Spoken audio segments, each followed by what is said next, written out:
Developing right now on Morning News Now, in-flight emergency. A plane full of passengers catches fire after an emergency landing in Denver. The scary scene forcing dozens of people to evacuate onto the wings. But we're learning from witnesses and officials as the investigation gets underway.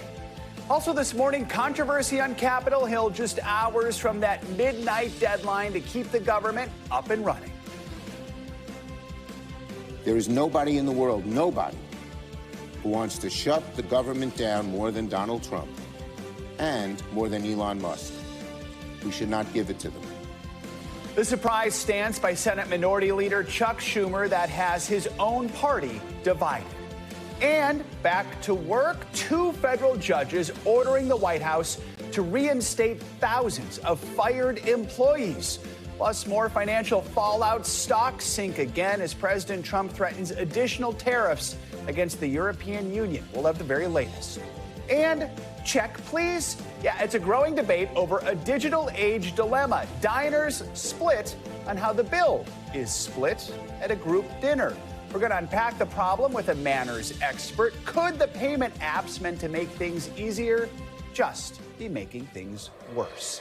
A timely topic as we head into the weekend. Good morning. I'm Joe Fryer. Savannah is off on this Friday morning. We begin this hour with yet another plane incident that is putting flying passengers on edge. This one happened in Colorado. Here are the images of an American Airlines plane just moments after its engine caught fire on the tarmac.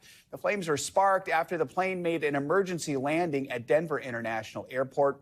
Nearly 180 people were on board the flight, dozens of them forced to evacuate over the plane's wing. NBC News correspondent Steve Patterson is on the ground in Denver with more on what led to this scary scene. Yeah, Joe, good morning to you. The latest, we're hearing from the Denver Fire Department that 12 out of those 178 people on board taken to a local hospital, treated for minor injuries. This was a flight that was coming from Colorado Springs, bound for Dallas-Fort Worth. But about 20 minutes after takeoff, the FAA says that the crew started reporting these rumbling vibrations on board the plane coming from the engine. And so it was diverted after only about an hour in the sky, taken here to Denver International Airport. One of the engines, we're told, caught fire on the tarmac, and that's when you see those horrific sights on the ground, the thick black smoke billowing out of the engine of the plane, people fanning on the wing of the plane, the ground crews deploying ladders, deploying those slides. Thankfully, everybody able to safely make it off the plane, and as you heard, only about 12 people taken to the hospital for those minor injuries. Meanwhile, the FAA is investigating. American Airlines saying that the protocols here were all followed. That allowed the plane to safely land, and of course, safety is the top priority. We know, of course, there will be an investigation, and this is just one of many of these air incidents that we've seen over the past few months. But in this case, I think a lot of people here breathing a sigh of relief. Send it back to you. All right, Steve, thank you so much. We are just hours away from the deadline to avoid a potential government shutdown, but a major concession from a leading Democrat likely means Republicans will get their way. Senate Minority Leader Chuck Schumer now says he will support to move forward the House Republican passed bill to avert a shutdown ahead of tonight's deadline. A key Senate vote on the GOP funding bill is planned for this afternoon, and Republicans do need some Democrats to vote for it. Well, Senator Schumer doesn't like the Republican bill. He says the chaos of a government shutdown would be a worse option. While the CR bill is very bad, the potential for a shutdown has consequences for America that are much, much worse. There is nobody in the world, nobody, who wants to shut the government down more than Donald Trump and more than Elon Musk. We should not give it to them. NBC News Capitol Hill correspondent Julie Sirkin joins us now with the very latest. Julie, good morning. So this is an about-face for the Senate Minority Leader. Just 24 hours ago, we were discussing how he said fellow Democrats would not allow the GOP bill to pass. So first, with Schumer now voting yes, how likely is it this bill is going to clear the 60-vote threshold? Walk us through what we can expect today.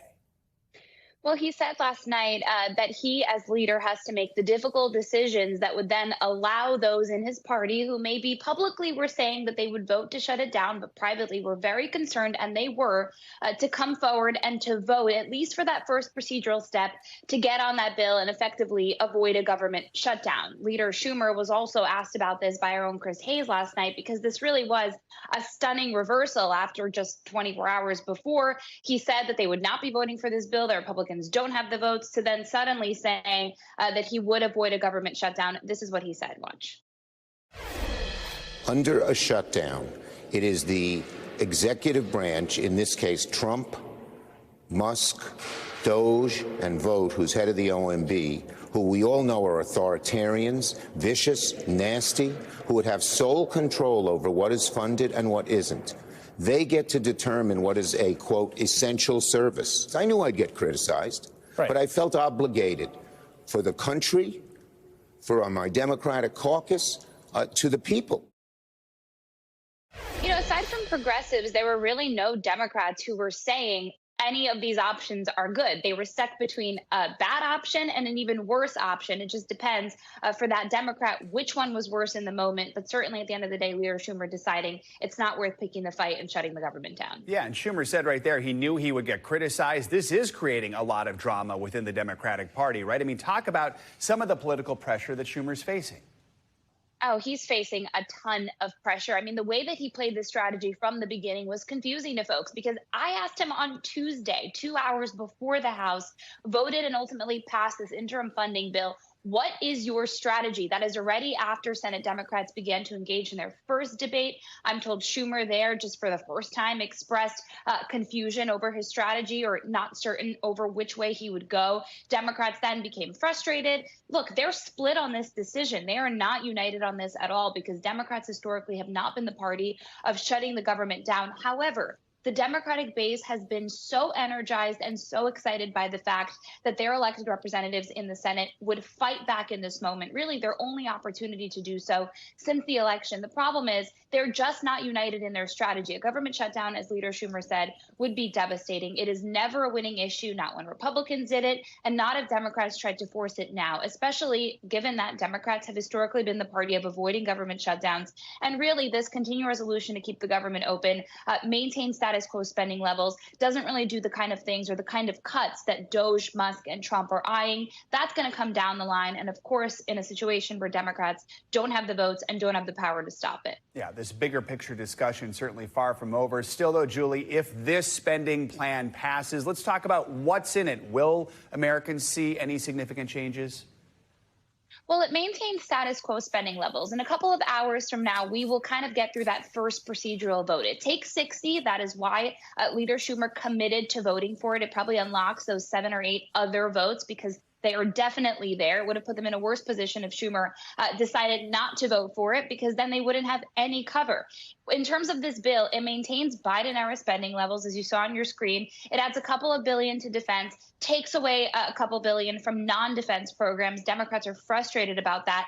It also doesn't have any guardrails to make sure that the administration has to spend the funds in this bill as Congress appropriated them. That's what Democrats took issue with. The thing is, Republicans control the House, the Senate, and the White House. They have very little leverage, and they've tried to pick a fight on a situation where it's not clear what they would get out of it, even if the government shut down. And a very important point, Joe, if the government shuts down, they have to reopen it. And the number 2 Republican, John Barrasso, told me yesterday it would be on Democrats to figure out what concessions to make to reopen the government, because Trump, Musk, and Doge don't really care if it's shut down. In fact, it would be the best scenario for them if they could blame and point the finger on Democrats for doing so, but really get their way in trying to dismantle and revive the federal government in determining who is essential, who is not. That would make it a lot easier for them to do so. All right. Julie Zirkin. Julie, thank you so much. A pair of federal judges is ordering the Trump administration to reinstate thousands of workers who were fired last month. One of those judges is in California. During a heated hearing there yesterday, that judge said the Department of Government Efficiency's directive telling half a dozen agencies to fire all probationary employees was illegal. He also said the Trump administration lied when it claimed workers were fired because of their performance, calling it a, quote, sham. Firing back, the White House called the ruling, quote, absurd and unconstitutional. But hours later, Another federal judge, this one in Maryland, issued a similar reversal. He found the government failed to comply with protocol for mass layoffs, giving states 60 days notice. For more, let's bring in NBC News legal analyst Danny Ceballos. Danny, quite a few questions after this one. First of all, though, just what happens now? Thousands of workers who thought they lost their job now get to go back to work? Is that how this will play out?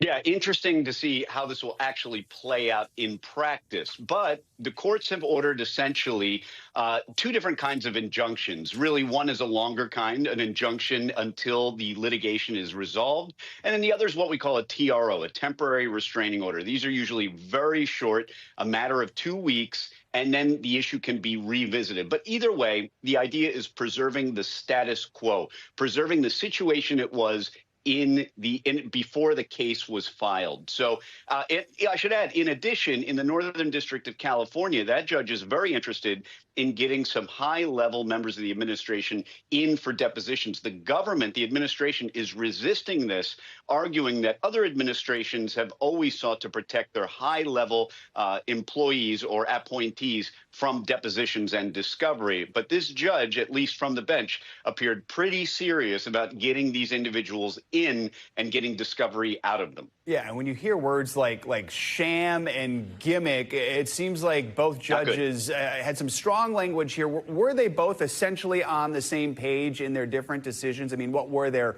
reasonings for making these decisions?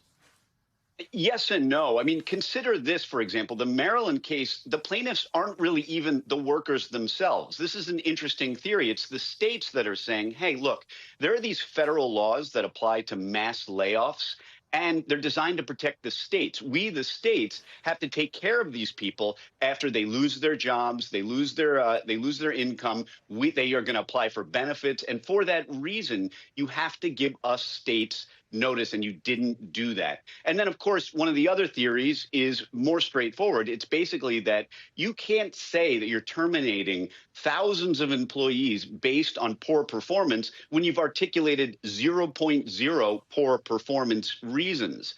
That is why you hear these strong words like sham, because if you're issuing mass layoffs, they're mass layoffs. You can't just call them firings because of poor performance if there's zero paperwork on the actual poor performance. So the cases are different, but the relief sought, really the end goal, is very similar. And we see that with the outcomes of these these TROs and injunctions. Danny, we know the Trump administration already planning to appeal the ruling in California. What's their best argument in fighting this?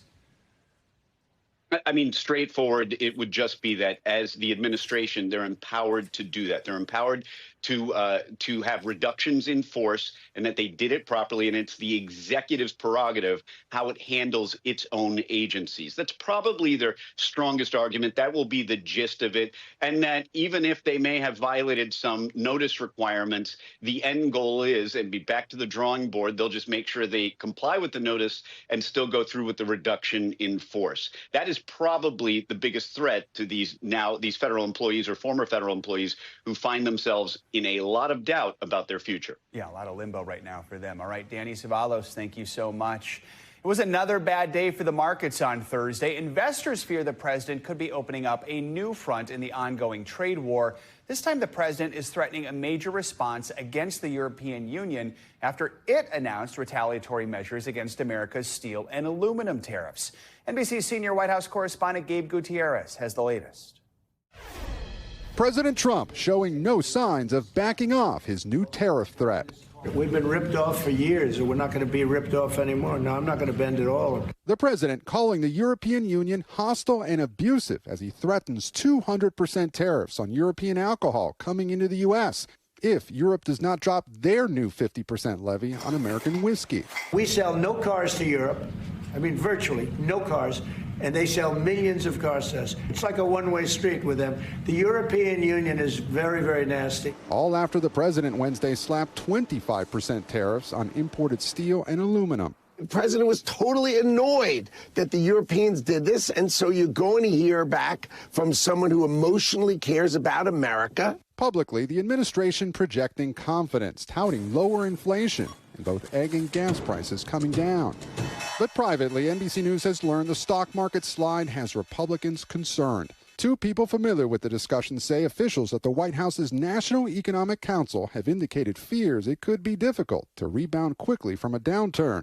Though in South Carolina, steel producer David Zalesny says Trump's tariffs are critical to saving American jobs. You've seen a tremendous amount of fabricated structural steel coming across the border from Canada and really decimating and wiping out a lot of the domestic industry. President Trump mocking Canada again. Canada only works as a state. It doesn't. We don't need anything they have. Keeping "O Canada," the national anthem. I love it. I think it's great. Keep it. But it'll be for the state, one of our greatest states. That did not go over well here in Canada, Rubio, is it appropriate where Secretary of State Marco Rubio took no questions from reporters at a G7 meeting. Social media erupting with calls to buy Canadian and boycott USA. This is my last bag of American product. The outrage rippling across Hamilton, Canada, home to major steel companies. Total insanity. I don't know what Trump is doing, but hopefully there's some plan behind his madness. Americans need to feel pain. We can't just roll over and experience all the pain ourselves. And our thanks to Gabe Gutierrez for that report. For more on all this, let's bring in Investopedia's editor-in-chief, Caleb Silver. Caleb, good to have you with us. So now we heard it there, the president threatening 200% tariffs on European goods like wine and champagne. I need to stock up this weekend. What kind of impact would something like that, 200%, have? Yeah, well, there goes Beaujolais, but we're talking about $20 bottles of wine now being $60 bottles of wine. And it doesn't sound like a big deal to those that don't drink, but think about the wine wholesalers, the importers, the small businesses, the liquor shops. They're not going to be able to sell these because we're not going to buy them as consumers. We're going to go for a cheaper version. So there's the supply chain disruption, and then this general feeling that these tariffs are just going to make everything more expensive and more uncertain, which causes a pullback in business spending and consumer spending, and there goes economic growth. Let's talk about the stock market. Another red day yesterday. Talk about what we're seeing this week. Is this a trend that could continue, or are we hitting a bottom here, or is it just hard to say? It's hard to say. We are officially in a correction. That's a 10% decline from recent highs for the S&P 500. Now, it's a lot, and it has that wealth effect where people feel all of a sudden like, what happened to all the gains I was sitting on for the past couple of years? To put it in perspective, these happen around every once a year or so. We haven't had one in a long time, but it's the tariff uncertainty. It's the fears of an economic slowdown that are causing investors to pull way back. They don't want anything to do with risk right now, and it's also causing this slowdown in consumer and business spending, and that's got everybody thinking about the possibility, real possibility of a recession. In the past, the president always seemed to be deeply worried about the stock market. Now his administration is saying we're looking at the long-term effects here. Is our economy equipped to handle a trade war that goes on and on and on, and the price increases that would come with it? Yeah, it's going to hurt growth, and growth is where what makes the economy go, what makes investors enthusiastic about investing. We're in better shape now than we were in 2007, 2008, in terms of households, in terms of our budgets, in terms of businesses. At the same time, the uncertainty could last a very long time. This could go on for an uncertain amount of time, which means less investing by businesses, less spending by consumers, and a lot less confidence in the stock market. So this could go on for quite a while. The president says it's a slight disruption. Tell that to the folks that are running small businesses or big businesses, or the folks that are depending on their investments to retire. All right, Caleb Silver, good to have you with us. Thank you so much. The White House is asking the Supreme Court to weigh in on its controversial plan to end automatic birthright citizenship. Yesterday, the administration asked the High Court to limit court orders from district judges in 3 states. Those judges are currently blocking President Trump's executive order from taking effect nationwide. The Justice Department argues the rulings are too broad and should only pertain to people and groups that actually sued over the birthright order. The DOJ is also asking permission for government agencies to begin working on policies around the executive order. 5 out of 9 justices would have to vote in favor for that emergency request to be granted. Legal experts have told NBC News that Mr. Trump's birthright proposal is unlikely to ever be put into practice because of protections guaranteed under the 14th Amendment. And some chaotic moments at Trump Tower in Manhattan. Police arrested 100 people for storming the building. Protesters took over the lobby yesterday, demanding the release of a Columbia University activist. He is facing deportation for leading pro-Palestinian protests on campus. NBC's Laura Jarrett reports. Protesters flooding the lobby inside Trump Tower in Manhattan, outraged over the government's continued detention of Mahmoud Halil. The demonstration led by the group Jewish Voice for Peace, demanding the release of the 30-year-old grad student who became one of the faces of the protests against Israel at Columbia University last spring and now faces possible deportation. Police placing demonstrators in zip ties, escorting them up the iconic golden escalator after they staged a sit-in for more than an hour, ultimately arresting 98 people, leading them away in a police van and city bus. Those arrested are for trespassing, obstructing government administration, and resisting arrest. The outcry in New York and beyond, a response to immigration agents arresting Khalil, a permanent U.S. resident, on Saturday, before then flying him to Louisiana, where he remains in a detention facility.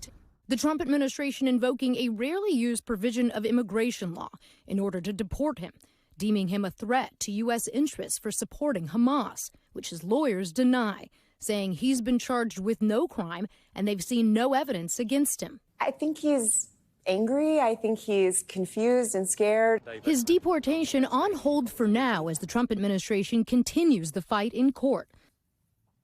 Thank you, Laura Jarrett, for that report. This morning, people in Southern California are cleaning up after powerful storms swept through the area yesterday. The storms produced at least one tornado that touched down in Los Angeles County. The EF0 twister uprooted trees and toppled power lines for several blocks in Pico Rivera.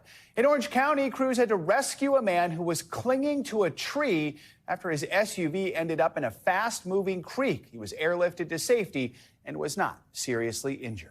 Speaking of storms, more severe weather expected today, this time stretching across the lower Ohio Valley into the Mississippi Valley. Sounds like I know the map stuff there. Meteorologist Angie Lasseman has the latest on that. Angie, good morning. Joe gets an A+ in geography today. Yes, Joe, good morning to you. We made it to Friday, but boy, we have got a couple of busy kind of weather days ahead of us across the middle of the country and points east. We've seen quite an active pattern for the west, and that same storm system that left us with some of that damage, specifically for Southern California, it is on the move through the day today, and we're looking at a multi-day severe weather outbreak. So here's the lay of the land. We've got that severe weather threat ramping up specifically late into the afternoon hours, into the evening hours, and into the overnight hours, and stretching into your weekend as well. That means we will look for the threat of nighttime tornadoes and strong nighttime tornadoes at that. That, of course, increases that risk of danger from tornadoes. We hate to see that. And then as we get into Saturday, we've got that threat shifting to the east as the front works farther to the east. And eventually, this is all going to work its way closer to the coast as well. So multiple days throughout the weekend when folks have a whole lot of outdoor plans.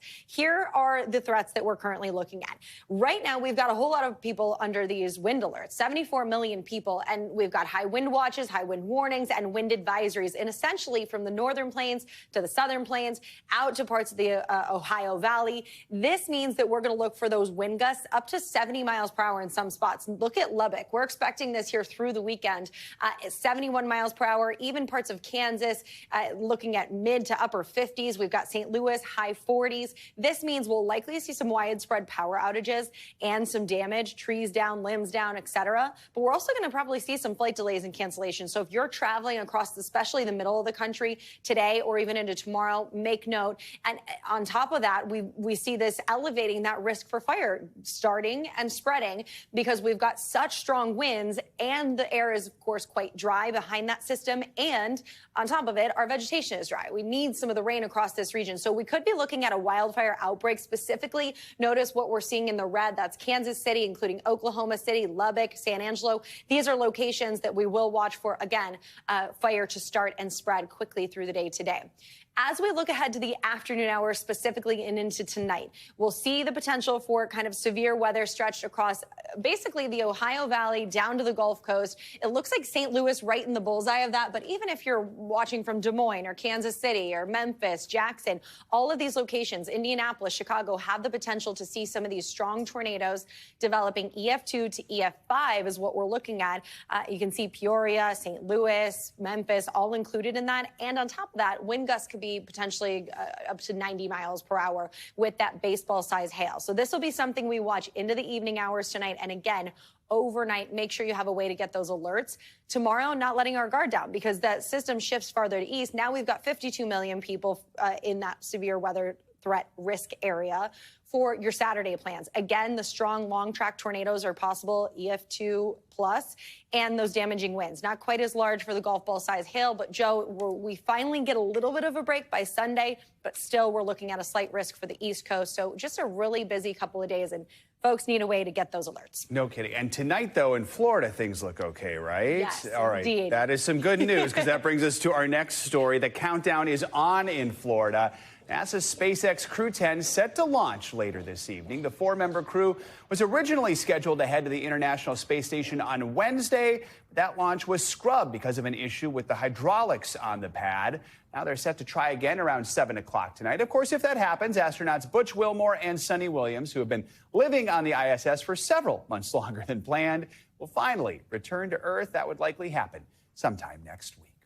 Much more to come here on Morning News Now. Later this hour, a digital age debate. How should groups split a dinner bill based on orders or divided just evenly? Or why online payment apps might be part of the problem. Up first, progress toward peace. Russian President Vladimir Putin laying out his conditions for a ceasefire with Ukraine. We'll be right back. Russian President Vladimir Putin is casting some doubt on President Trump's 30-day ceasefire proposal for Ukraine.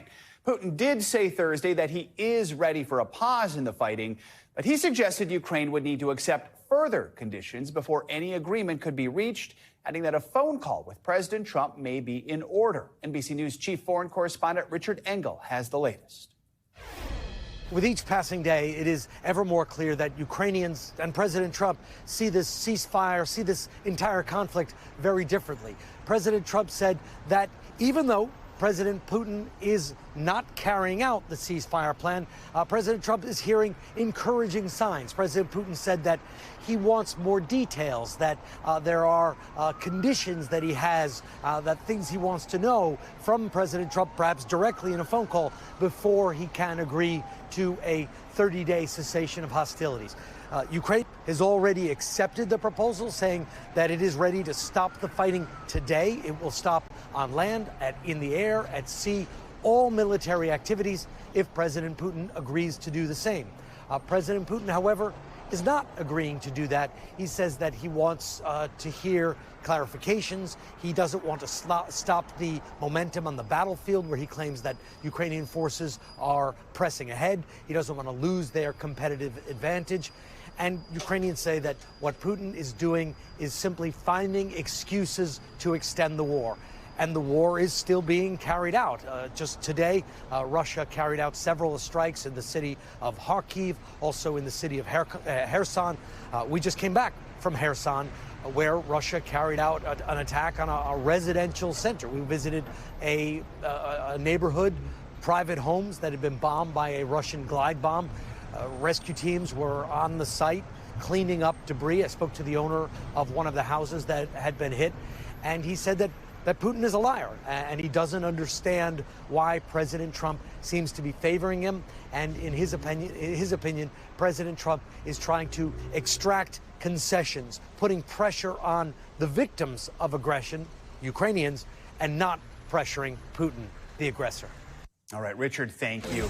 Syria's interim president has signed a temporary constitution that leaves the country under Islamist rule. NBC News correspondent Danielle Hamamdjian joins us with that and some other international headlines. Danielle, good morning. Good morning to you guys. That's right. We begin in Syria, replacing oppression with justice. Those are the words of the interim president of Syria as he signed a new temporary constitution. Enshrined in this document, freedom of expression, media freedom, as well as women's rights. This includes their participation in the workplace and education. The document also declares Islamic jurisprudence the main source of legislation. The declaration, signed by Ahmed El-Shara, covers a 5-year transition period. Over to Taiwan now, where the president has labeled China, quote, a hostile force. William Lai Ching-te says that tougher measures are needed to counter Chinese attempts to infiltrate the Taiwanese government. Among the proposals, reinstating military courts. China claims Taiwan as its territory, whereas Taiwan sees itself as distinct from the Chinese mainland. And finally, to Egypt, where Kabunga is his nickname, and pulling a train with your teeth is the game. Take a look at this. Ashraf Mahrous is his real name, and the Guinness World Records has formally recognized the Egyptian wrestler for pulling a train weighing 279 tons with a rope held by his teeth for a distance of nearly 33 feet. One of the organizers said that Kabonga simply has abnormal strength. No kidding. Back in 2024, he was recognized for cracking and eating 11 raw eggs in 30 seconds. That's a different kind of skill. Joe Savannah? A multi-talented man. I wonder how his dentist... Multi-skilled. His dentist feels about that. That's got to be concerning. All right, Danielle, Yeah, thank you so much. Appreciate it.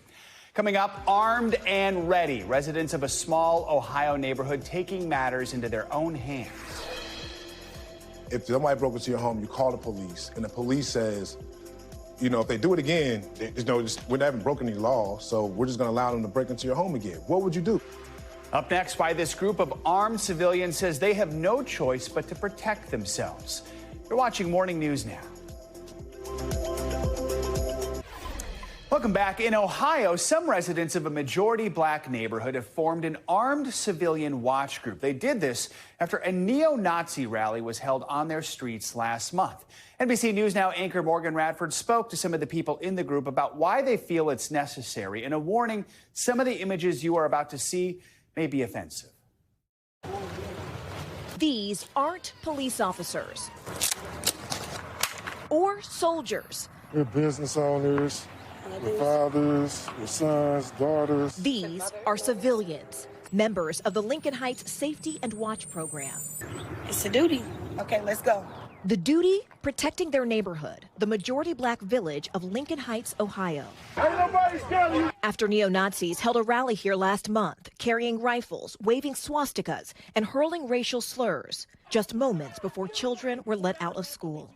At the time, law enforcement officials said the neo-Nazis did not break any laws, but an investigation by county prosecutors is ongoing. Weeks later, the KKK came with these flyers. First African-American community above the Mason-Dixon line of staff. Safety and Watch Group spokesperson Durrance Daniels says the police did not do enough, which was more chilling because the town was founded in the 1920s as a safe haven for black residents. Lincoln Heights is our home. If somebody broke into your home, you call the police, and the police says, you know, if they do it again, we haven't broken any law, so we're just going to allow them to break into your home again. What would you do? Are you worried at all that having a potentially armed response could just create more friction, create more danger?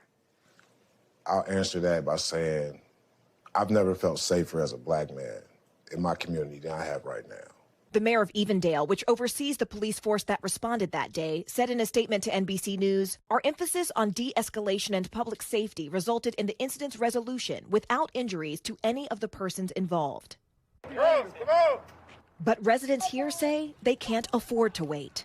Every day, the Safety and Watch Group escorts children to school and patrols the streets. Why do you all wear masks?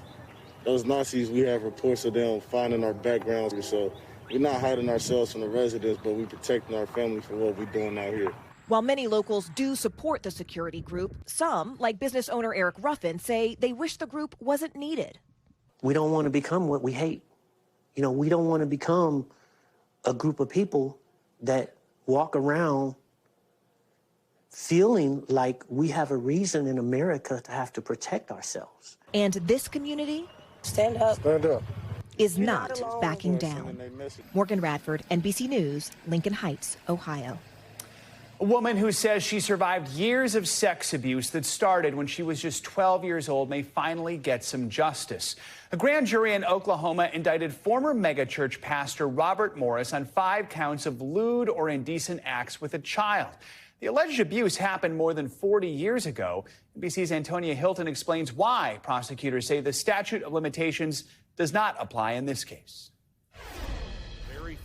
Robert Morris, founder of Gateway, one of the largest megachurches in America, has been indicted in Oklahoma on 5 counts of lewd or indecent acts with a child. This comes 8 months after NBC News investigated the story of Cindy Clemishire, who was just 12 years old when she says Morris, then a married traveling evangelical pastor, began sexually abusing her. Cindy could hardly believe justice may be near.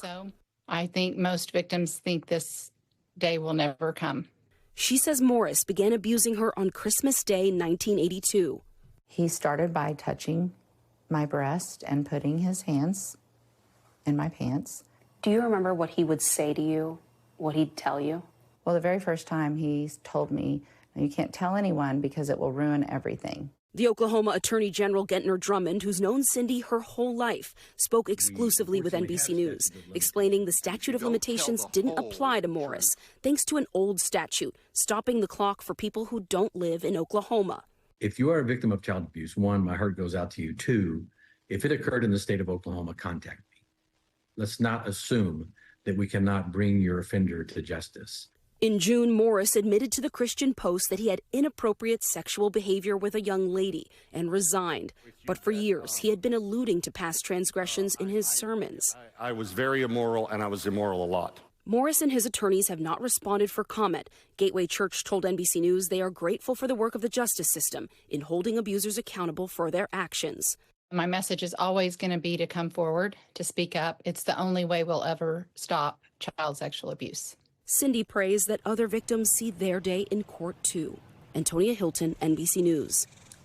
Coming up, a dinner time dispute. People split on how to split the bill at a restaurant, and payment apps, they could be making the problem worse. We're going to explain the etiquette next on Morning News Now. We're back with a dining debate that centers on those payment apps. An overwhelming majority of Americans say they've used a payment app or website at some point in their lives. It's according to a Pew Research Center survey. More than half those people said they prefer to use PayPal, with Venmo being their second choice.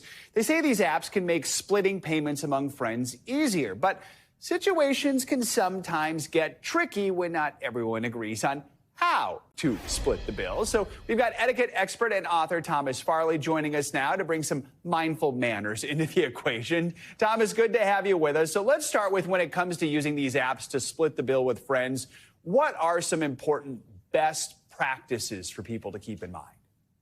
That's right, Joe, and good morning to you. Well, of course, we've definitely left the age of, sorry, I forgot my wallet and I can't pay. We now have no excuse for not being able to pay. Even if we do forget our wallet, we most certainly haven't forgot our phones when we've gone out. But this does open a whole host of issues, such as one person puts everything on their credit card and requests that everyone pay their share after the fact. Maybe it's the restaurant can't process multiple credit cards for the bill. When do you send out that request for payment? Do you send the exact amount down to the last decimal point? And how long do you wait for people to pay? And if they haven't paid, how do you remind them? So this gets tricky. Ben Franklin once said creditors have better memories than debtors. And I think this is true.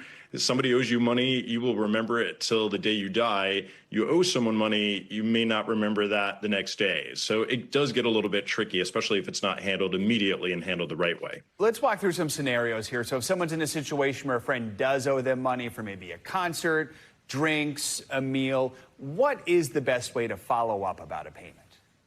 Yeah, so I think if you were the person who is owed the money, you're never going to round up. So you always round down. So if someone owes you $75.33, you're not going to round that up to $78, and you're not going to use the decimal points. People are going to perceive that as cheap.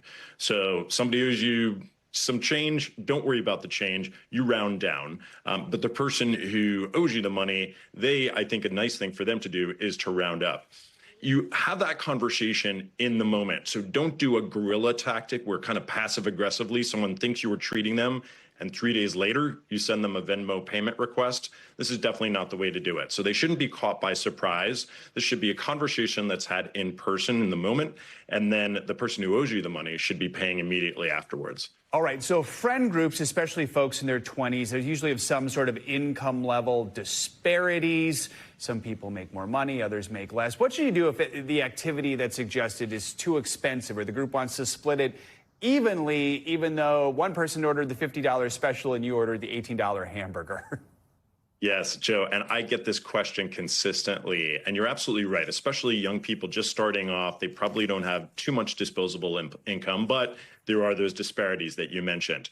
My recommendation there is, if you know that consistently you're going out to places where you're going to be spending beyond your budget, you be the one to take the bull by the horns and suggest other alternatives. Maybe you go out for coffee, maybe you go for breakfast, maybe you go for lunch, meals that are less likely to involve alcohol and are going to be less expensive.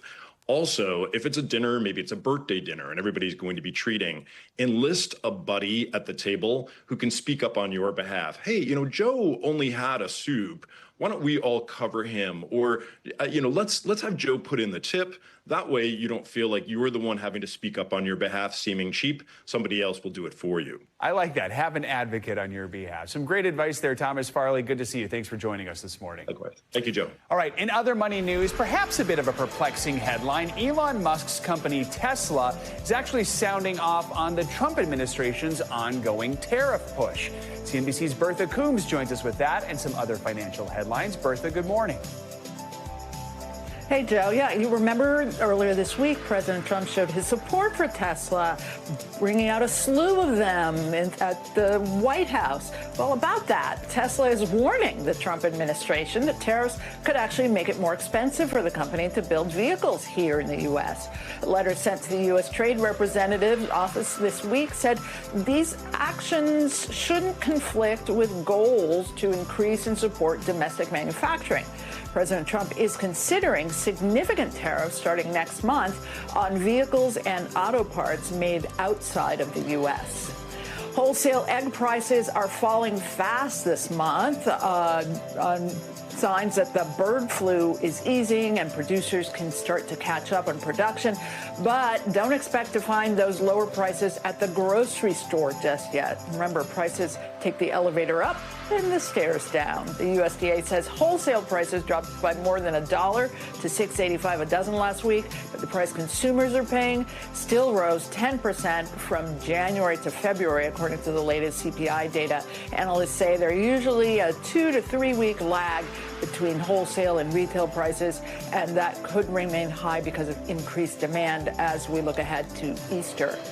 And happy Pi Day. You don't have to be a math nerd to celebrate 3.14, the mathematical ratio of the circumference of the circle, with a lot of deals on different types of pie today. Papa John's is offering a buy one, get one deal. If you get one large or extra large pizza at regular price, you can get another of equal or lesser value for, you guessed it, $3.14. California Pizza Kitchen Rewards members can also get that pie deal if they buy an original barbecue chicken, pepperoni, or traditional cheese pizza for $3.14 with any purchase of a $25 or more pizza. And 7-Eleven is getting in on the act, offering a whole pizza for $3.14 in store for your delivery as well. Pizza on They Friday. never did this when I was a kid. That would have really made learning geometry that much more exciting. There you go. That's the secret. Pizza makes everything better. Bertha, thank you so much. Appreciate it.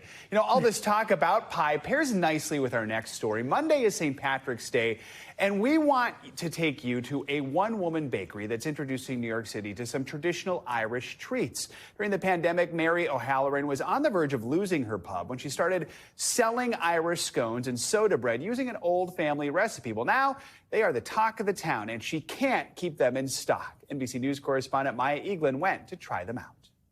It's a true hole in the wall, nestled in New York's East Village. One for Antonella, one for Isabel. Customers lining up, sometimes for hours, for a taste of an Irish tradition. You could smell it in the air walking down the street. There's nothing like it, really. Mary O sells only two things, Irish soda bread scones and Irish soda bread loaves. They both sell out daily. The most beautiful, glorious, heavenly thing I've ever had in my entire life. The mastermind behind it all, Mary O'Halloran. And you're the only one making the actual scones, right? My hands only. I've had people come and say, oh, why don't you have somebody come in and help you do this, that? It's not going to work. Doesn't work. Scone does not come out the same. But just 5 years ago, the mother of 6 found herself in the same place as many Americans, forced to close her business, a local pub, because of the pandemic. Her husband, a longshoreman, stuck in Alaska because of COVID restrictions. So in an effort to pay rent, she turned to a family recipe. Her bar was going under. She couldn't afford the rent. It was COVID. Nobody was allowed in. She was just trying to scrape and survive. So she started selling these scones. It was not an instant success until a blog post changed her life. Every time I come to this part of my story, I just start to cry. Brandon Stanton, who runs the Popular Humans of New York account, sharing Mary's story with his 12 million followers. I wrote a story on this, and we ended up that night selling $1 million worth of scones. It is one of the greatest stories in the world to me. Mary was shipping out hundreds of scones a day, enlisting the help of her friends and regular customers to keep up with demand. The reason Mary is where she is because that scone tastes so dang good. She would have got there without me. The constant high volume of orders not only helping Mary keep the bar afloat, but allowing her to open this brick and mortar shop. What's the best way to eat it, though? Am I just going to pick it up? With your fingers. Okay. I get it now. I need to give you a hug, Mary. Now people traveling here from all over the world just to get a taste of Mary's family recipe. I live in Los Angeles, but they told me, next time you're in town, there's a place we have to go, and it's the best scone you've ever had, and it's the best soda bread, and we're going to go all the way downtown, and they were right. It's incredible. The best thing about it is I love it. So it's so easy. Like, of course, I'm tired and but I love it. And I love what I get from it with people. So it's easy. Maya Eaglin, NBC News. Very hungry after this block. All right, coming up, this is gonna make me hungry again. It was a go-to spot for kids' parties, cheese pizza, and arcade games. Well, now Chuck E. Cheese is looking to win the hearts of a new generation. We're gonna take you behind the scenes with a look at where a kid can be a kid again. This is Morning News Now. Finally this hour, we are taking you behind the scenes of a nostalgic company that had to make some changes in order to serve a new generation of kids and kids at heart. Chuck E. Cheese is the premier destination for parties. In fact, it is the largest arcade operator in the world, topping more than 1 billion game plays last year alone. But it's had to evolve for guests who've grown up in the digital age. And our own Savannah got to check it out. Over the last 47 years, Charles Entertainment Cheese, otherwise known as Chucky, has helped roughly 20 million kids celebrate their birthday. But the face of the operation was almost an entirely different animal. Is it correct that Chuck E. Cheese was not actually supposed to be a rat? Chuck E. Cheese is a mouse. The origin story is that they're looking at different mascots and looked at a costume character that resembled a coyote or it could be a rat. They ultimately made the decision and did some insights that the best name for the company was Chuck E. Cheese. David McKillips has been the CEO of CEC Entertainment since January of 2020, leading the company through bankruptcy, a corporate restructuring, and a global pandemic. The business pivoted during that time period. People might not have known when they were ordering pizza and wings from something not called Chuck E. Cheese that it was related. When we shut our doors, we were not prepared to just be a pizza company. We weren't set up with the third-party delivery apps yet, so we had to do that quickly. And we used Pasquale, which was the chef from the band. People thought we were spoofing them or tricking them, and that wasn't the case at all. But we have 460 kitchens across the country. So during that time, because of that, we were able to keep all of our general managers employed. So when we reopened the doors, we had all that muscle memory. McKillips and his team received a $350 million investment to modernize nearly 500 locations for Chuck E.'s newest generation of visitors. The transformations include a more refined menu, even one for grown-ups, active play areas like obstacle courses and child-sized trampoline zones, and thousands of new games for the iconic arcade. While the famous birthday blaster is still in action, tickets are now racked up electronically. So kids would spend 15, 20, maybe 25 minutes putting their tickets in the ticket muncher. Now it's an instant experience. The prize ball, you pick your prize, you're out the door. But saying hello to these new features meant saying goodbye to some old favorites. There is something people will not see. You knew we had to talk about this. Of course. If you think about entertainment 47 years ago, it was incredible to have the animatronic band and new music. But in reality, the animatronics were getting tired. And kids are consuming entertainment on a digital platform. Were there meetings about the animatronics? Oh, there was so many meetings and debates and and conversations, and we have a show in Northridge, California. If you get out there, it's spectacular. So would we bring them back? You never know. Where did all the animatronic characters go? The animatronic characters go away. And we've got... There's a warehouse of them, isn't there? They go away. And would you go there alone at night? I would be just fine. So there's nothing scary about our animatronics whatsoever. What is scary? A hit 2023 horror film about animatronics come to life. It made over $290 million worldwide. Did Five Nights at Freddy's have any impact? It had some impact regarding the brand overall. Obviously, the inspiration from the movie was based on, you know, the legacy of Chuck E. Cheese. Had the decision to eliminate the animatronics been pre-existing? Well before. So if you're able, get on up and let's get loose. There's a jumbo screen show with digital versions of Chucky and the Band and an interactive multimedia dance floor. So you jump on. Oh, and they react to you. We've had soccer balls, we've had swimming fish, we've got, beach balls for summer. Chucky Cheese. And of course, Chucky himself is always close by, waiting for the next celebration. I like the party. Chuck E. Cheese. With Chuck E. Cheese. Our thanks to Savannah for that report. Last summer, Chuck E. Cheese launched a subscription program with unlimited visits and discounts on food, drinks, and games starting at $7.99 a month. This week, they hit 200,000 subscriber memberships. They'll also be launching a media network, so you'll be able to see Chucky and his friends on YouTube. That's going to do it for this hour of Morning News Now. Don't go anywhere. The news continues right now.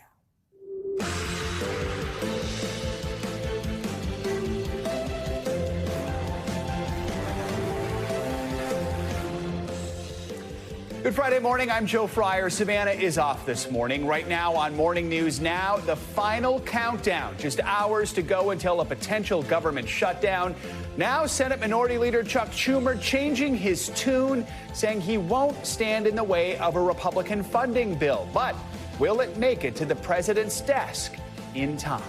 Also this morning, heightened fears of an all-out global trade war as President Trump's tidal wave of tariffs continues. It's been shaking up the markets all week, stoking uncertainty among investors on Wall Street and Main Street. Now the commander-in-chief is adding more fire to the flames, threatening 200% tariffs on alcohol products from the EU. Well, that's got folks, even in some red industry-heavy states, fuming. We're watching it all. Plus, it's a big question on a lot of Americans' minds this morning. Is now a good time to buy a car before those tariffs on auto parts kick in next month? We're getting answers from both consumers and industry experts as drivers race to dealers fearing major price hikes down the road. And a little levity for you on this Friday. We'll bring you the latest and greatest from the world of entertainment and beyond. Grab your popcorn. It's everything you simply can't miss this weekend. Let's begin this hour in Washington with just hours to go before the deadline to avoid a potential government shutdown. A key Senate vote is expected this afternoon on a House Republican-passed bill to keep the government funded through the end of September. Odds are good it will pass after a major reversal from Senate Minority Leader Chuck Schumer, who says he will support the GOP-backed spending bill. NBC News senior White House correspondent Garrett Haake joins us now with all the latest developments. Garrett, good morning. So walk us through Senator Schumer's decision to get on board this Republican-backed spending plan. Earlier in the week, we know he vowed Democrats would not support it. What happened in the last 24 hours? Well, Joe, Senate Democrats have been having kind of a running series of increasingly contentious meetings about what their strategy was here, especially since earlier in the week when the House passed their version of this bill and then skipped town. For Schumer, the options to avoid a shutdown were getting narrower and narrower, the political math getting more and more difficult. And ultimately, he made the decision to cast his vote in favor of this bill, also likely bringing a number of other Senate Democrats along with him, to avoid a shutdown, which, as he explained tonight, was the worst, explained last night, would have been the worst of several bad options for Democrats and for the country. Listen to what he had to say on the floor defending this decision. For Donald Trump, a shutdown would be a gift. It would be the best distraction he could ask for from his awful agenda. Right now, Donald Trump owns the chaos in the government. I believe it is my job to make the best choice for the country, to minimize the harms to the American people. Therefore, I will vote to keep the government open and not shut it down. Well, Joe, the takeaway here was that the minority leader said that Donald Trump essentially owns the chaos in the government right now. And by shutting down the government, Democrats would take on more of a share of involvement in what has been just a messy process here in Washington the first 50 some odd days of the Trump administration. The divide between Democrats had been by supporting this bill where they essentially giving Donald Trump and Elon Musk a blank check to continue behaving in the way they were. Schumer made the calculation that a shutdown now would have no particular end in sight and might be exactly what the Trump White House wanted to see. Democrats have long argued against shutdowns generally. Here, in this case, Schumer throws his lot in with avoiding this one specifically and keeping the government funded through September. Still, Garrett, what are some of the fractures we're seeing now within the Democratic Party? What are some of the concerns some fellow Democrats have with passing this right now? Yeah, look, Alexandria Ocasio-Cortez, a fellow New York Democrat, albeit in the House, called Schumer's decision a slap in the face and said it was devastating to see Senate Democrats essentially agree in some measure to support this bill, which all House Democrats, save one, opposed. The bottom line here, Joe, is that Democrats in general haven't figured out exactly how they want to oppose Donald Trump, what their posture should be. Should they oppose him on every single thing he does? Should they pick their battles? Should they be resolute no votes on everything that comes in front of their desks? What would be the most effective thing? There are as many different answers to that question as there are elected Democrats in this town. And this decision to not throw the government into shutdown, if indeed that's what happens when these votes happen later tonight, gives up sort of one choke point for Democrats, but prolongs that debate still further. Garrett, I should ask, if a spending bill is not passed today, I mean, walk us through what we could expect if the government were to shut down at least partially tonight at midnight. Yeah, and this is why part of this becomes confusing, especially in this moment in time, because as we're used to seeing with these shutdowns, most federal workers would not come into work except for so-called essential workers. They don't get paid until a later date. That's something that Congress has addressed down the line. You would potentially see delays in some federal benefits going out. But think about everything we've seen with federal workers getting laid off, with the efforts by the Trump administration to close some government agencies. There's concern among Democrats that a shutdown wouldn't end in a traditional way if one started. That uncertainty, I think, was part of the reason that Chuck Schumer made the decision that he has, Joe. All right. Garrett Haake, thank you so much. Appreciate your reporting. This morning, there are new fears President Trump's trade war could be escalating further. He threatened to slap a 200% tariff on certain goods from the European Union. That's in response to measures the bloc announced in retaliation to America's steel and aluminum duties.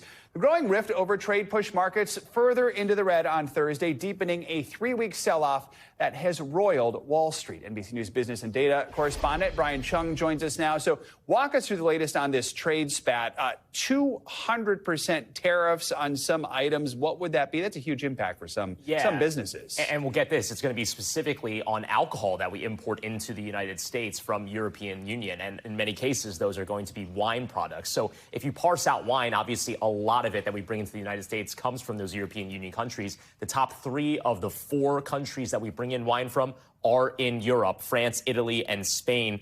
Just from France and Italy alone, we import about $4.8 billion in wine. That could really hit Americans that are just trying to have a glass over dinner during a time where they might want to have a glass over dinner. And I do think that this is going to kind of hit the heart, because as we've seen from the European Union, they tried to tariff 50% American bourbon, American whiskey. And I think that given how nationalistic a lot of these, types of alcohol exports are for these countries, this is definitely going to hit them where it hurts. Folks, a lot of them might be stocking up this weekend. Well, let's talk about the markets yesterday. Another bad day. What happened yesterday, and what are futures showing us today? Yeah, well, markets did take a spill yesterday. In fact, yesterday, the markets for the S&P 500, this is generally considered the most broad-based index measure of the stock market, fell 1.4%, but it fell below a level that is now considered a correction. Basically, what that means, Joe, is that it's fallen 10% from its most recent high, which was only last month, which means that we've lost about 10% on the overall stock market. If we get to the 20% mark, that's when you start to call it a bear market. But nonetheless, it does seem like futures, at least this morning, are implying a positive open, which would be welcome news. But of course, Joe, as you know, anything can change. Exactly. How is the Trump administration responding to all of this volatility and these just questions that investors are asking right Well, I mean, now? They've been going full speed ahead and re-emphasizing that their goal here is, even at the cost of some temporary economic pain, that in the long run, this is going to be better for American manufacturing. Scott Bessent, the Treasury Secretary, actually spoke to our partners over at CNBC. Take a listen. We're focused on the real economy. Can we create an environment where there are long-term gains in the market and long-term gains for the American people? I'm not concerned about a little bit of volatility over 3 weeks, because if you look over the long term, the reason stocks are a safe and great investment is because you're looking over the long term. Little bit of volatility. That sounds a lot like little disturbance that the president said in his joint session. And again, when you talk about the stock market and the potential for prices to increase, again, that's just what they're saying is going to be the cost of addressing things like the fentanyl crisis in the United States, as well as trying to reshore and bring American companies back here. All right, Brian, thank you so much. Appreciate it. A group of Democratic state attorneys general from 20 states and Washington, D.C. are suing the Trump administration over its decision to dismantle the Department of Education. That lawsuit is in response to the White House's decision to lay off more than 1,300 employees. It alleges the cuts will result in a loss or delay of federal money for public schools. President Trump has repeatedly said he wants to shut down the Department of Education. That's something that can only be done with congressional approval. And thousands of people who were fired from their government jobs last month could soon be getting reinstatement offers, thanks to decisions yesterday by 2 different federal judges. First, during a heated hearing in California yesterday, one judge ordered 6 different agencies to offer those reinstatements. He said the Department of Government Efficiency's directive telling those agencies to fire all probationary employees, well, that was illegal. He also said the Trump administration lied when it claimed workers were fired because of their performance, calling it a, quote, sham. Firing back, the White House called the ruling, quote, absurd and unconstitutional. But hours later, another federal judge, this one in Maryland, issued a similar reversal. He found the government failed to comply with protocol for mass layoffs, like giving states 60 days notice. A lot to cover here. NBC News Now legal analyst Angela Cindadella joins me to break it down for us. Angela, good morning. So first of all, what are these court orders, it's Friday, actually mean? I mean, will these employees be back at work in the next few days? Good morning, Joe. So that is a great question because we're not really sure how exactly this is going to look. But I will say that one of the judges, the one in Maryland, did say that even paid leave could be appropriate in this situation. And the California judge didn't really declare any parameters of how exactly these workers have to be reinstated. And look, judges and courts in general are really hesitant to force workers back into an environment after they have been terminated, obviously for reasons of ill will and friction. It generally has to come down to a pay issue. So most likely we will see a form of paid leave. I also want to note, though, that both judges in this case have offered temporary solutions, but none of this is final. So we have a temporary restraining order, we have a preliminary injunction, but this is just while the case works its way through the courts, meaning we don't know how this is going to end up, Joe. Yeah, so reacting to the California case yesterday, the White House press secretary told NBC News, quote, a single judge is attempting to unconstitutionally seize the power of hiring and firing from the executive branch. The president has the authority to exercise the power of the entire executive branch. Singular district court judges cannot abuse the power of the entire judiciary to thwart the president's agenda. That being said, it wasn't just one judge. It ended up being 2 judges yesterday using strong words like sham, gimmick, lie. I mean, what is it these judges are saying about who has the authority to fire federal workers and how it should be done?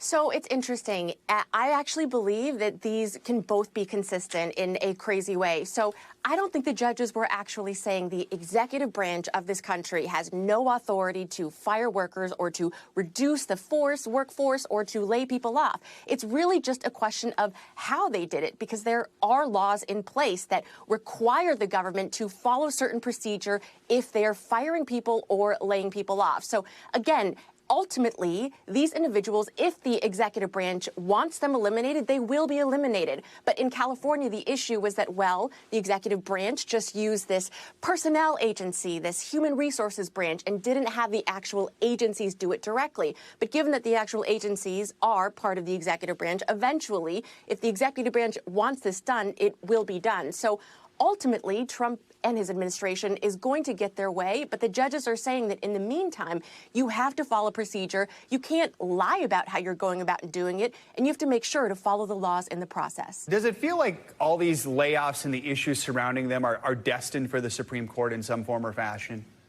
Yes, I do think so, absolutely. In general, it's just this constitutional question of how far can the executive branch go and how far can the judiciary go to stop them, Joe? Adela, thank you so much for your expertise. We appreciate it. Lawmakers are mourning the loss of longtime Democratic Congressman Raul Grijalva. The 77-year-old Arizona representative died Thursday of complications from cancer treatment.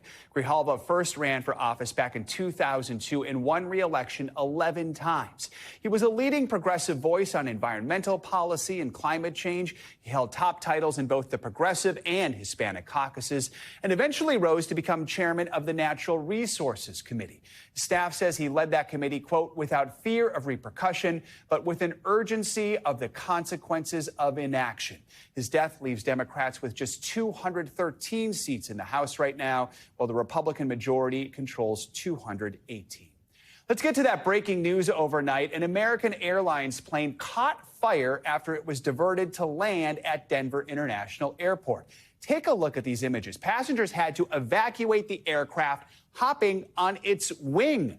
NBC News correspondent Steve Patterson is live there now with the very latest. Steve, good morning. And Joe, good morning to you. And the latest is on the injuries. We're learning from the Denver Fire Department that 12 out of about 178 people, exactly 178 people on board, I should say, taken to a local hospital, treated for minor injuries. We know the American Airlines is applauding the protocols that were followed to safely land the plane. They're saying that safety, of course, was pertinent to the situation that everybody was in and that the FAA is investigating. In the meantime, this was a horrific situation and a horrific scene on the tarmac. Take a look. A terrifying scene on a smoke-covered tarmac at Denver International Airport. Oh my God! Dozens of passengers seen evacuating from the wing of an American Airlines plane on Thursday after one of the aircraft's engines caught fire while taxiing to the gate. We have an alert too at the airport. Ground crews scrambling to the scene, putting up ladders, while slides were also used to escort people down, according to the airport. Oh my gosh, they're emergency evacuating. They're running out. The Dallas-bound flight, a Boeing 737-800 aircraft, departed from Colorado Springs just before 5 p.m. But within 20 minutes, it diverted to Denver after FAA officials say the crew had reported engine vibrations. The plane landed before 6 p.m., spending about an hour total up in the air. 172 passengers and 6 crew members were on board at the time. American Airlines stating all were safely deplaned and relocated to the terminal, while 12 people were transported to a local hospital with minor injuries, according to the Denver Fire Department. Travelers waiting inside at a nearby gate, watching the scene unfold. But our flight's going to be fine. Yeah. While one social media user posted, "My mom was on this flight. Thank you, God, that they are alive." This heart-stopping ordeal, the latest in a string of recent airline incidents. Oh, no. From a crash landing upside down in Toronto last month. Drop it. Come on. To the deadliest U.S. air disaster in over 2 decades, when an American Airlines commercial plane collided with an Army helicopter over the Potomac River in January, killing 67 people. Now, as relief settles in after this close call, American Airlines thanking its crew members and first responders for their quick and decisive action with the safety of everyone on board and on the ground as the priority. And we're learning overnight American Airlines deploying a spare plane and crew to safely get those passengers now here in Denver to their destination at Dallas-Fort Worth. And what is now the latest in a string of these incidents. But I think everybody here just breathing a sigh of relief in a situation that could have been far, far worse. Yeah, no doubt. All right, Steve, thank you so much. This morning, we're learning more about the deaths of actor Gene Hackman and his wife and what first responders found when they arrived at the couple's New Mexico home. NBC News correspondent Liz Kreutz has the latest developments. Well, hey there. Yeah, it's now been 1 week since we learned the eerie details on how Gene Hackman and his wife died several days apart in their home in Santa Fe. Authorities are now revealing that one of their dogs helped them find Hackman, as their estate is now trying to keep more information surrounding the deaths from being released. As investigators work to determine the final days and hours of Gene Hackman's life, this newly surfaced photo from 2024, now believed to be the last known image of Hackman alive, shows the actor driving alone just outside of Santa Fe 11 months before his death. It comes as new details are emerging about the scene at the New Mexico mansion, where he and his wife and caregiver, Betsy Arakawa, were found dead last month. Are they moving at all? No, dude, they're not moving. Just send somebody out here really quick. A maintenance worker, the first to spot Arakawa's body through a window. As paramedics and fire crews responded to his frantic 911 call, they quickly found the 65-year-old on a bathroom floor. But it took crews several minutes to locate Hackman. Authorities now revealing they were ultimately assisted by one of the couple's surviving dogs, who was barking at them and appeared to be leading them to Hackman in a mudroom. So it was a heartfelt story, in a tragic case. A man's best friend is a dog, and the dog was trying to, one last time, let them know that his owner was down and that we needed to get over there to help. Authorities believe the 95-year-old died of heart disease, complicated by advanced Alzheimer's, 7 days after his wife succumbed to hantavirus, a disease linked to rodents, which can cause respiratory failure. I can tell you that he was in an advanced state of Alzheimer's, and it's quite possible that he was not aware that she was deceased. The revelation comes as the actor's estate is now looking to block the release of body camera footage taken as responding deputies arrived at his home. In a newly filed petition, the couple's family is asking a judge to stop body camera videos and the couple's autopsy reports from being seen by the public, writing during their lifetime the Hackmans placed significant value on their privacy, adding protecting one's privacy in death is simply the right thing to do. And it's now up to a judge to decide whether to keep all of that sealed, including any photos taken from the scene and reports from the investigation into the couple's deaths. Meanwhile, authorities are still trying to get access to cell phone data from the phones taken from the home and also determine how their dog Xena died. While officials say it's possible she starved, authorities tell NBC News the official necropsy could be completed as early as today. Back to you. All right, Liz, thank you. Let's get a check now on your weekend weather forecast. Angie Lastman is back to give us an update. Angie, good morning. Hi there, Joe. Good morning to you. We are so close to the weekend, but boy, is it going to be a busy one when it comes to the weather. We've got a lot to talk about when it comes to a storm system that's moving to the east, and it all starts really essentially today. This is the same storm system that impacted folks across the West Coast yesterday, bringing all that heavy rain to our friends in Southern California. Now we're going to look at really a multi-day severe threat unfolding for us as we roll into the weekend. There's a look at today. We'll see these kind of storms sparking up late afternoon, lasting into the overnight hours and into your Saturday as well, even the morning hours. We'll see that significant kind of tornado threat for both days. And then by the time we get to Sunday, most of this hugs parts of the East Coast. Still a severe threat, some heavy rain expected, and kind of just an unsettled pattern for us here as we get to the last day of our weekend. Big picture look of some of those alerts. Let's start with the wind alerts. 74 million people under those at this time. We'll see some of the strongest wind gusts up to 70+ miles per hour. Places like Texas could see that, Oklahoma. We can see 50-mile-per-hour wind gusts across parts of the plains, 40s for parts of the Midwest. Either way, all this means widespread power outages will be likely, down trees, down power lines, all of that kind of stuff, but also some flight delays and potentially some cancellations. And it's going to be kind of a weekend for that with all of this severe weather unfolding across a good chunk of the country. One thing to note with those strong winds, we've also got really dry air in place and dry vegetation. So you add in the winds, that means we've got wildfire risk, and the fire danger includes 52 million people right now. This is a concern from essentially Chicago to San Antonio, but really Lubbock, Oklahoma City, San Angelo are all in that kind of bullseye for this. Looking ahead to later this afternoon and tonight, this is going to unfold here as we get late into the day. We've got really, honestly, it could be a historic couple of days when it comes to really severe weather outbreaks. We've got a lot of potential for tornadoes and strong tornadoes at that. Significant wind damage is likely, baseball-size hail. We could see some of these wind gusts up to 90 miles per hour today. And again, this is going to last into the overnight hours. We know how much more dangerous nocturnal tornadoes are, and this could be a widespread event. It lasts into tomorrow, too. If you have outdoor plans, anywhere from, honestly, Nashville down to the Gulf Coast, specifically New Orleans, Montgomery, Jackson, these are locations that, again, will have that elevated tornado risk. And we've got the damaging winds winds and hail in there as well. So something to watch for tomorrow and Sunday. A little less of a severe threat on Sunday, maybe a few tornadoes likely. Still, we're going to be unsettled. We've got a lot of rain that will hug parts of the East Coast, and this will be something we see lasting into the end of our weekend. Joe, one more note. We've got some heavy rain, too. This isn't just the severe weather. We've got the potential to see some flooding across parts of the Appalachians, the Ohio and Tennessee valleys. All right, definitely want to take all that seriously. Yes. Angie, thank you so much. More to come on this hour of Morning News Now, including the creative lengths that some Americans are going to get around those sky-high egg prices. First, after the break, stalemate. Russia's Vladimir Putin now signaling he needs more time to come to at least a temporary ceasefire deal with Ukraine while continuing to batter the war-torn nation overnight. Our Richard Engel has more next.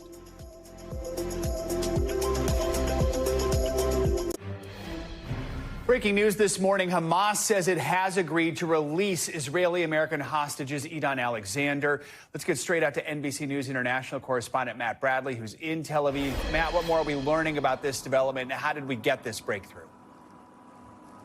Yeah, I mean, this is a real surprise. We have been hearing about negotiations that were ongoing in Qatar, led, well, at least participating in part with Donald Trump's Middle East envoy, Steve Witkoff. He's now in Russia in an entirely separate set of negotiations for an entirely different conflict.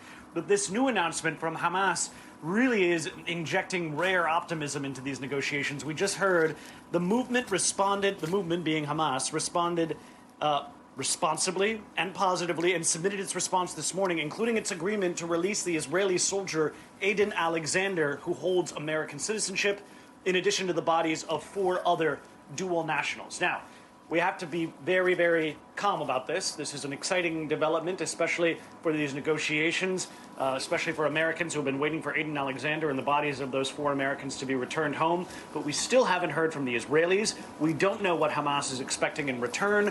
We still need to see a meeting of high-level officials, a cabinet meeting amongst Benjamin Netanyahu, the prime minister, and other leaders to try to come up with an agreement here. This was mainly done, it sounds like, by the United States and Hamas. It's unclear what role Israel has and what kind of quid pro quo is going to go into this. So we don't know exactly what this means, and we don't know how much further this actually gets us to Eitan Alexander being free. Guys. All right, Matt Bradley. Matt, covering that breaking news for us. Thank you so much. Russian President Vladimir Putin is casting some doubt on President Trump's 30-day ceasefire proposal for Ukraine. Putin did say Thursday he is ready for a pause in the fighting, but he suggested Ukraine would need to accept further conditions before any agreement could be reached, adding that a phone call with President Trump may be in order. NBC News chief foreign correspondent Richard Engel has more from southern Ukraine. President Trump's envoy, Steve Witkoff, traveled to Moscow to push the ceasefire deal, which President Putin says he supports in principle, but not enough to implement it. As Vladimir Putin says he needs more time to consider President Trump's proposal for a ceasefire, Russian artillery and drones rained down on Ukraine overnight. A hospital near Kharkiv was hit around midnight, setting the roof on fire. After rescuers arrived, it was hit again, injuring an emergency worker, according to local officials. In his first comments on President Trump's plan to stop the war for 30 days to allow for peace talks, President Putin said he's in favor of the deal, then gave the numerous reasons why he isn't agreeing to it for now. The idea itself is right, and we absolutely support it, but there are questions we should discuss, he said. For one, President Putin said a military pause would give Ukraine time to regroup, while Russian troops are making gains on the battlefield, especially in the Russian province of Kursk, where Russian troops posed for victory photos after retaking the region's largest city from Ukrainian forces. Still, President Trump described Putin's comments as encouraging. He put out a very promising statement, but it wasn't complete. And yeah, I'd love to meet with him or talk to him. But we have to get it over with fast. You know, every day people are being killed. While Trump sees progress, Ukraine does not.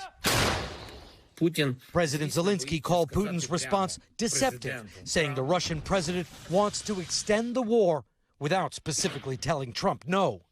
This morning, this was the scene we found in the Ukrainian city of Kherson. Rescue workers here say this residential neighborhood was hit by a massive Russian glide bomb. And even as they're cleaning up, there have been new Russian attacks this morning. Absolutely no let-up. Mykola Veroboysky is the owner of the house, and he was inside when it was destroyed. He doesn't believe Putin wants a ceasefire. Putin is a liar, he says. He calls white black and black white. He says he's liberating Ukraine. He liberated me from my house, job, and car, he said. What do you think about President Trump's role as a peacemaker? The fact that he cut off military support and intelligence information means he's choking us, he said. It's not the aggressor who's being pressured, but the victim. Ukraine's foreign minister today said the issue is quite simple. Ukraine, he said, wants to end the war. Putin wants to continue it. Richard, thank you so much. In Italy, the cleanup operation is underway after the city of Naples was hit by a 4.4 magnitude earthquake on Thursday. It was the strongest in decades. Some residents are now sleeping outside, fearing aftershocks could cause their homes to crumble. NBC News correspondent Ellison Barber has more. The most powerful earthquake to hit Naples, Italy in 40 years, violently shaking residents awake. The 4.4 magnitude quake rocking light fixtures in cafes as sleepy parents rushed through their homes, grabbing their young children, trying to get them to safety. This home's ceiling collapsed, dumping heaps of rubble onto the floor. Some people deciding to spend the rest of the night outside or huddled in their cars for fear of aftershocks. 11 people were sent to the hospital. I was sleeping and suddenly I heard a terrible bang. I had never heard one so loud, this man says. I turned on the lights and saw that my house is full of cracks. This man says he heard people screaming, running down from the buildings, and saw others climbing down from their balconies out of desperation. As the sun rose, the scale of damage became more apparent. Emergency responders continuing to check on people, also rushing to inspect the integrity of buildings that are centuries old. Tremors are not unheard of here. This city sits amid a swath of ancient volcanoes that on good days help to draw 20 million visitors to the region every year. But scientists with Italy's Civil Protection Department say a dormant volcano near the quake's epicenter is slowly pushing much of the region's ground upward and causing more frequent seismic activity. As residents begin cleanup from this quake, many worry with the shifting ground that it will not be long until the next one. Ellison Barber, thank you for that report. Coming up, we are talking about naps. They can either be a daytime delight or something you wish you never did in the first place. We've all been there, waking up feeling even more tired and sluggish than before you closed your eyes. So how can you hack your sleep, so to speak, to find more Z's than OGs? We're going to take a closer look up next. Welcome back. Here's a question if you're feeling a little sleepy this Friday morning: to nap or not to nap? Some of us swear by a quick sleep to boost our energy. Others find they wake up feeling even more tired. It's me, and wondering if the naps are doing them more harm than good. Well, NBC News correspondent Morgan Chesky has been taking a closer look at the actual science of napping. Morgan, very excited for this story. What did you find out? Joe, found out quite a bit. Yeah, save your napping on the job jokes till after this airs. But we did sit down with researchers at San Jose State University who have been looking into the science of sleep, specifically how you can get the most benefit from that perfect length of time when it comes to the power nap that we've all needed at some point or another. So we put their research to the test, and I raised my hand. From cozy cocoons, I see y'all a little bit, to this viral face-hugging pillow. That's actually not too bad. It seems more people are looking for their best way to hack their nap, and for good reason. Across multiple studies, sleep scientists have found a good nap can boost your mental acuity, memory, and more. It does really improve your alertness, mood, ability to problem solve, think clearly. Dr. Cassie Hilditch is a sleep researcher at San Jose State University who studied how napping makes our bodies better. There's definitely science behind the power nap. Still, one survey found nearly 90% of nappers say they felt tired or groggy after catching a few Z's, a feeling experts call sleep inertia. The best way to fight it? Keep your sleep space cool, dark, and quiet, and limit your siesta to 20 minutes or less to avoid falling into deeper stages of sleep. What's the shortest nap that you can still benefit from? 10 minutes of napping in the afternoon can be enough to give you benefits that last for hours. Hilditch says there's even a counterintuitive secret ingredient to fighting that post-nap sluggishness, a nappuccino before nodding off. What's a nappuccino? So a nappuccino is when you combine caffeine and a nap. If you take the caffeine first, when you wake up, you have the benefit of the sleep from the nap and the caffeine kicking in. I skipped the nappuccino this time. Here we go. But to get a better sense of how a power nap can leave us recharged, The things we do for a good nap. Hilditch's team of rest researchers suited me up with a special cap that'll keep an eye on my brain's activity while my eyes are shut. This is a reaction time test. After some baseline testing, recording my reaction time down to 100th of a second. I guess all that's left to do is doze off. See you in a few minutes, friends. With Dr. Hilditch monitoring my brainwaves, it only took a few minutes for her to see signs of slumber. We're whispering right now so that we don't wake him up, because it looks like he's definitely asleep now. Sticking to the recommended 20-minute nap time, before I knew it, Rise and shine, Morgan. it was time to wake up and test how exactly my brain benefited. There we go. All right, so what did that tell you? I saw a definite improvement in your reaction time scores. Before the nap, you were sort of in the 300 to 400 millisecond range. There were some twos in there. Yes, so I think we're seeing definite improvements from the nap. With the afternoon snooze almost cutting my reaction time in half to just over 0.2 of a second, the data is a clear wake-up call and an encouraging sign for those hoping to normalize the nap. I think it's time to think about naps as something that can actually boost your performance rather than being seen as something that's lazy. Time to embrace the nap. And Joe, the researchers also said if you find yourself as the type of person who can fall asleep anytime, anywhere, that may not necessarily be a sign that you're a good napper, but that you're more sleep deprived. Right. So try to get those 7 to 9 hours of sleep. I know that sounds incredibly optimistic each and every night. And I will say, as exciting as it was to be told, hey, you get to sleep on the job, having a team of people waiting for you to doze off, a little nap performance anxiety there until finally it kicked in. I give you kudos for that, because I was thinking I would not have been able to fall asleep with everyone just sitting there watching and waiting for me to sleep. So job well done, Morgan, and hopefully that nap gave you a little boost. Appreciate it. All right. It was great. Coming up, it is a big question a lot of Americans might ponder at some point in their lives. When is the best time to buy a car? Well, now those looming tariffs on auto parts are making the answer a little trickier. Should you wait? Should you buy now? We're talking to industry experts next. Welcome back. Tariffs on auto imports from Canada and Mexico are set to take effect on April 2nd. Well, now people planning to buy a new car are asking, should I hurry up and do it soon? NBC's chief consumer investigative correspondent, News Now anchor Vicki Nguyen, finds out.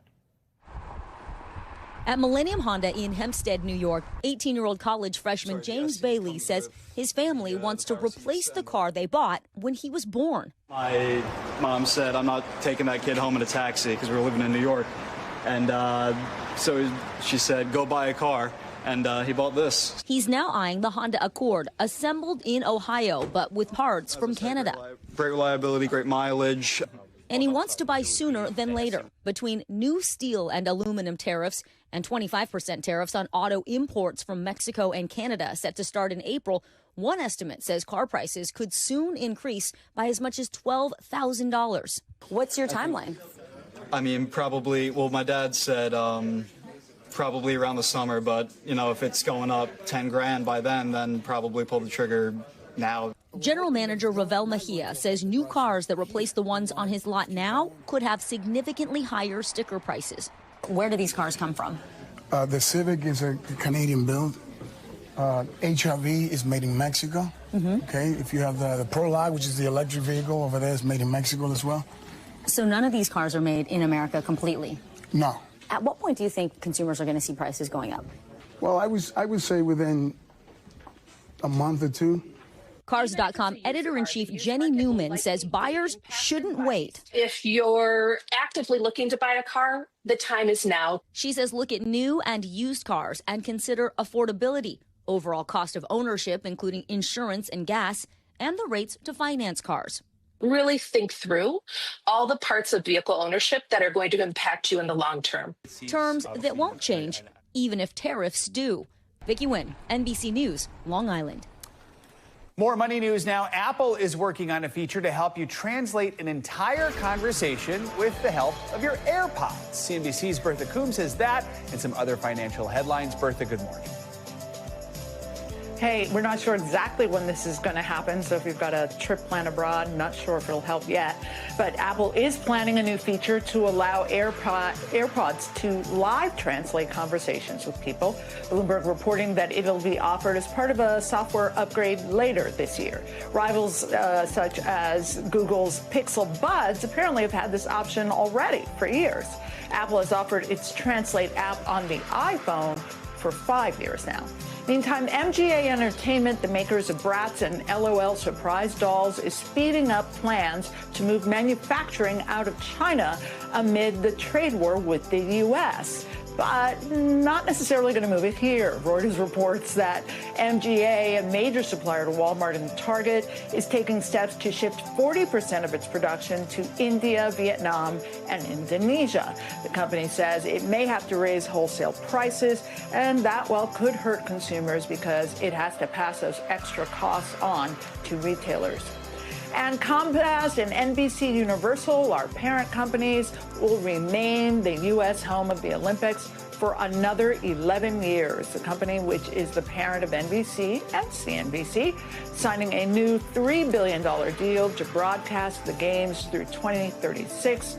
The extension is key for the International Olympic Committee as it relies heavily on revenues from Comcast to pay to stage the Olympics and Paralympics.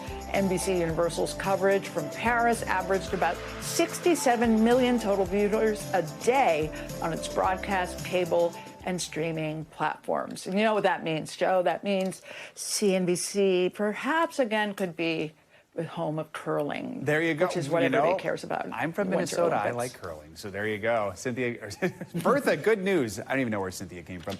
Bertha, good to see you. Have a good weekend. All right.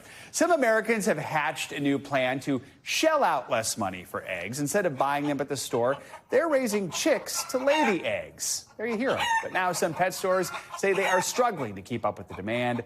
Reporter Mike Anderson with our Salt Lake City affiliate KSL has more. When the chicks are cheaper than a dozen eggs. Was it crazy to stand in this big line?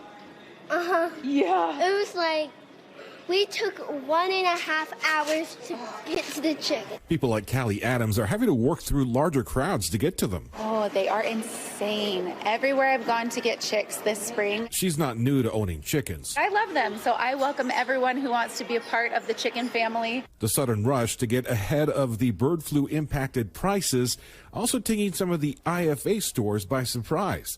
They did have a similar rush 2 years ago. This is not something that we haven't experienced before, but definitely the interest has been elevated this year into what we've seen. Maddie Stevens, assistant manager at the IFA in Ogden, says they've tried increasing their orders, but their own suppliers are also having trouble keeping up. And for the first time, Stevens says people are waiting in line before the store opens at 8 on Fridays. They're having to limit it to 6 per household, and they're gone by the end of the day. Last week we had our very first people at 8 with lawn chairs.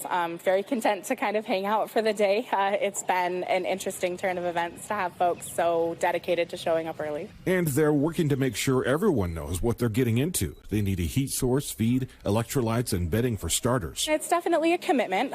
You definitely need to know that you are taking on live animals that are going to need some extra care and things like that. But if you're willing to do the work. But now are they so cute at our house? Yeah, we love them. Some people say they can be a lot of fun. It's great. Come, join us. Join us in Crazy Chicken Land. Thanks to Mike Anderson for that report. Stores like IFA and Tractor Supply Company say that they are selling chickens by the hundreds, and some are selling out within minutes.